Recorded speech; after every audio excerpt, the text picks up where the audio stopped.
Şimdi Orta Doğu'dan o sıcak gerginlikten çıkıp hepimizi en çok ilgilendiren, yani cüzdanımızı ilgilendiren konuya geçeceğim. 2026 enflasyon verileri açıklandı. Kısmi hükümet kapanmasından dolayı geç gelmişti bu veriler. Rakamlar ilk başta güzel görünüyor. Hatta Beyaz Saray'da bunu gayet sevinçli bir şekilde karşıladı. Ama sokaktaki gerçek başka. Biraz buna değinmek istiyorum. Bu bölüm hazırlarken de CNBC ve Fox Business gibi kaynaklardan yararlandığımı da başlangıçta söylemek isterim. Ve şimdi ilk başta rakamlarla birlikte bakalım istiyorum.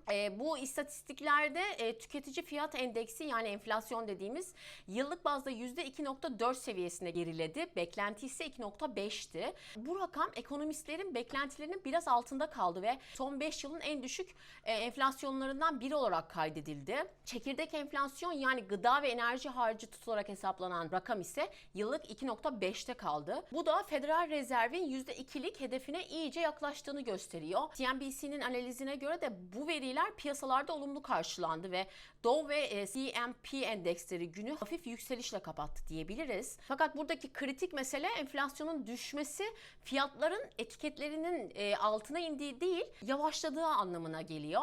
Sadece fiyatların geçen yıla göre daha yavaş artması demek. Pandemi öncesine kıyaslarsak da bugün market sepetimiz şöyle kabaca %25 ile 30 oranında daha pahalı. O eski ucuz Amerika artık geride kaldı diyebiliriz, son 3 yılını burada geçirmiş birisi olarak. Peki hangi kalemler hala çok pahalı? Fox Business'ın analizlerine göre bazı kalemler manşet rakamının çok ötesinde seyrediyor ve bu kalemler barınma maliyetleri, yani kira ve konut fiyatları, enflasyon sepetinin en büyük ve en yapışkan parçası.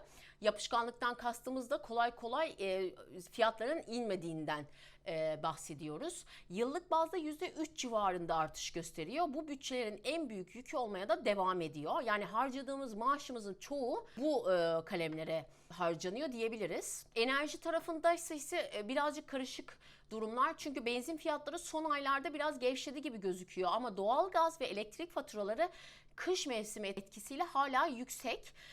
Biliyorsunuz Amerika'nın büyük bir kısmı şu an çok yoğun bir kış mevsimiyle boğuşuyor. Dışarıda yemek ve gıda kalemleri de genel enflasyonlardan payını alanlardan. Bu yüksek frekanslı ürünler, yani her gün aldığımız yumurta, süt, et gibi tüketici algısındaki pahalı hissini ne yazık ki canlı tutuyor diyebiliriz. Bir örnek vermek gerekirse televizyon fiyatı ya da teknolojik ürünlerin fiyatı düşüyor gibi gözüküyor ama sonuçta biz bunları her gün tüketmiyoruz. Fakat her gün markete gidiyoruz ve faturalarımızı her ay ödüyoruz. Ve dolayısıyla bu kalemlerdeki artış manşet rakamının yarattığı iyimserliği gölgeliyor diyebiliriz. Rakamlar evet güzel, Beyaz Saray da mutlu ama sokaktaki insan bu düşüşü hissediyor mu? Neden hissetmiyor? Birincisi enflasyonun %2.4'e inmesi zamların bittiği anlamına gelmiyor dedik. Fiyatlar sadece daha yavaş zamlanıyor belki de. Pandemi öncesine göre de market sepeti %25 ile 30 daha pahalı.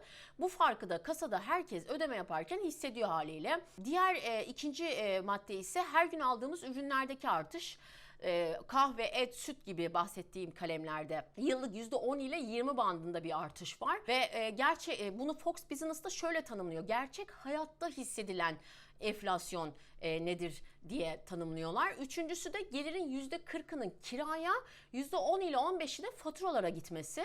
Yani %2.4'lük düşüş sadece bir istatistik, bir rakam olarak kalıyor. Ve CNBC'nin analizine göre de barınma maliyetinin enflasyon sepetinin %30'unu oluşturuyor. Bu kalem rahatlamazsa dolayısıyla cüzdanımız da rahatlayamıyor. En son yapılan analizlerden de bu pahalılığın sadece maliyetlerden değil, dev şirketlerin rekor kar marjlarından kaynaklandığını gösteriyor. Yani enflasyon düştü gözüküyor ama şirketler karlarını korumak için etiketleri aşağı çekmiyor. Yani fatura yine orta sınıfa kesiliyor diyebiliriz. Ben şu an San Diego'da yaşadığım için Amerika'nın en pahalı şehirlerinden biri. Biraz da bu pahalılıktan bahsetmek istiyorum. Burada 2 poşet alışveriş için yuvarlak $100 ödemek normalleşti artık insanlar için ve BLS verileri de ılımlı gibi okunuyor. Ama sokaktaki mücadele hala devam ediyor haliyle ve gelecek için analistlerin söylediği şey ise Fed'in faiz indirimi döngüsü başlayabilir. Ama gıda ve barınma kalemlerindeki yapışkan enflasyon süreci yavaşlatacak gibi duruyor. Yani özetlemek gerekirse BLS'in 13 Şubat enflasyon raporunda %2.4 açıklandı. Beklenti 2.5 iken tablo güzel gözüküyor ama gıda, barınma ve enerji kalemleri hala çok pahalı ve bu veriler FED için yeşil ışık yakıyor. Bizim için ise hala zamlı bir Amerika yorumu yapabilirim.